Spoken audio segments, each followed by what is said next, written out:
قل هذه سبيلي أدعو إلى الله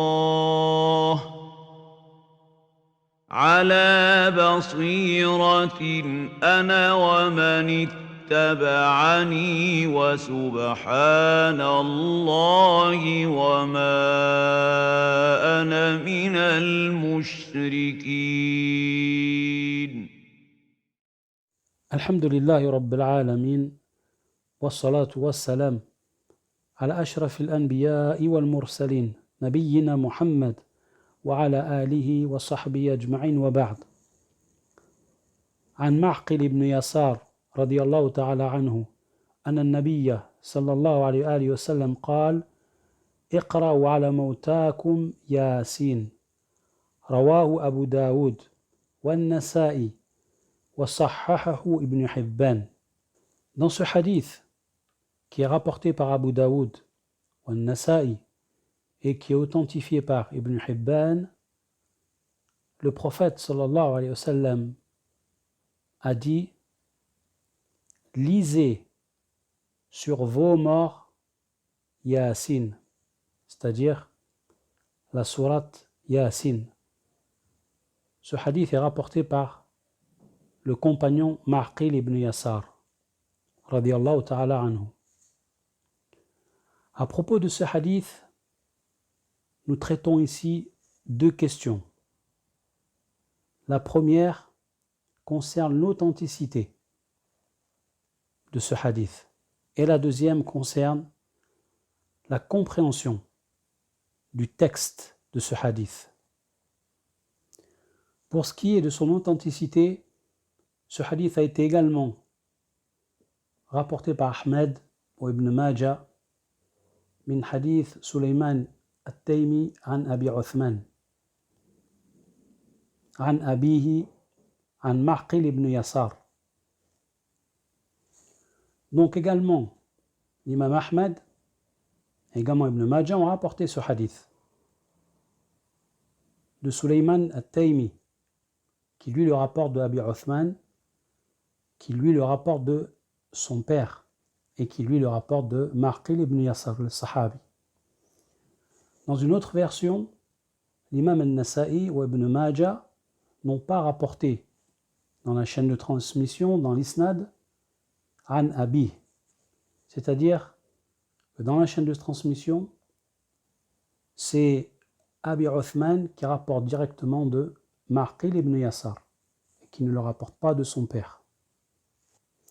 Et c'est à partir de là que des grands savants de l'étude du hadith, comme l'imam Ibn al-Qattan et également l'imam ad-Daraqutni, ont dit que ce hadith était faible, du fait que dans la chaîne de transmission, il y a un trouble. Il y a un point qui rend ce hadith non crédible. Et c'est le fait que, par moment, dans la chaîne de transmission, on trouve Abu Uthman qui rapporte de son père, et par moment qui rapporte directement de Ma'qil ibn Yasar. Ça, c'est le premier point. Et également, le deuxième point, c'est que ce Abu Uthman, il est en réalité majhoul, il est inconnu quant à son état dans le jarh wa ta'dil, c'est-à-dire si on ne sait pas s'il est fiable ou non. Donc il est inconnu. Et dans ce cas-là, on ne peut accepter la chaîne de transmission dont une personne est inconnue quant à son état, sa fiabilité. Donc pour ces deux points, les savants du hadith, ou la plupart des savants du hadith, ont rejeté le hadith. Et c'est le cas également parmi les contemporains de l'imam al-Albani et d'autres encore. La deuxième question concerne la compréhension du texte du hadith. On pourrait comprendre, si on prend le hadith à la lettre, lisez iqra'u ala mawtakum sur vos morts, Yasin, que lorsque la personne est décédée, alors on va lire sur lui Yasin. C'est-à-dire que cela peut se faire auprès de sa tombe ou au moment où il est mort. Mais cette compréhension, elle est fausse. Car parmi ceux qui ont rapporté le hadith, comme Ibn Hibban, il nous rappelle que le sens ici, c'est lorsque la personne est malade, très malade, et qu'elle est souffrante, et qu'elle est dans le lit de sa mort, c'est-à-dire donc proche de la mort, ou au moment où la mort le saisit. Wallah al-musta'an.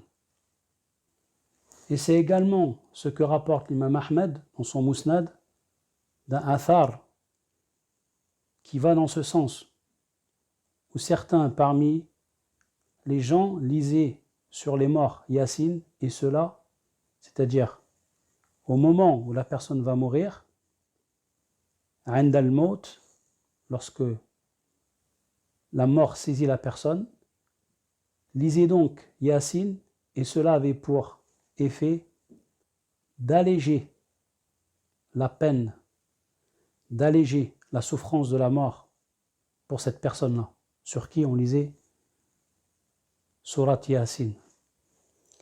Et également ce qui est rapporté par Ad-Daylami dans son livre Firdaus al-Akhbar, dans un hadith de Abi Darda ou Abi Dhar, qui ont rapporté que le prophète sallallahu alayhi wa sallam a dit Ma min mayyitin yamut fayuqra 'indahu Yasin illa hawwana Allahu alayh. Hawwana Allahu alayh. Il n'y a pas un mort. Ma min mayyitin yamut. Donc on voit ici le sens mort, c'est dans le sens où la personne est en train de mourir. Ma min mayyitin yamut. Alors qu'on lit auprès de lui la sourate Yasin, sans qu'Allah Azza wa Jal allège ou l'allège, c'est-à-dire l'allège de la souffrance de la mort. Allège cette personne de la souffrance de la mort. Donc ce hadith, même s'il n'est pas authentique, avec ces deux versions, c'est-à-dire donc rapporté par Abu Darda et dans un autre rapporté par Abu Dhar, renforce ce qu'avait rappelé Ibn Hibban pour ce qui est du sens de ce hadith. Le hadith l'on étudie. Iqra'u ala mawtakum Yasin. Donc, en résumé, le hadith n'est pas authentique. Et pour ceux qui l'ont pris en compte, ils ont dit que le sens de ce hadith, c'était la lecture de Surat Yasin au moment où la personne était en train de mourir, pour alléger sa souffrance, pour alléger la souffrance de la mort. Parmi eux, il y a des grands savants comme Cheikh al-Islam Ibn Taymiyyah, rahimahullah ta'ala, et d'autres. Et il y a ceux qui n'ont pas pris en compte le hadith, car il est faible. Donc ils sont arrêtés à l'authenticité de ce hadith. Et ils sont également nombreux. Et parmi les contemporains, l'imam Ibn Baz, rahimahullah, كذلك l'imam Al-Albani, wa Sheikh Al-Uthaymin, et d'autres encore. Mais ils ont rappelé, à l'instar de l'imam Ibn Baz, rahimahullah ta'ala, qu'il était préférable ou qu'il était nafi', qu'il était utile de lire le Coran sur la personne qui est souffrante, sur la personne également qui est très malade. Car dans le Coran, il y a du dhikr, et cela ne peut être que favorable. Par contre, spécifier une sourate, comme dans ce cas ici, sourate Yasin, cela n'est pas valable si on s'en tient à la présence d'un hadith qui est authentique. والله تعالى أعلم ونسأل الله عز وجل أن يهون علينا هذا الأمر العظيم وصلى الله على محمد وعلى آله وصحبه أجمعين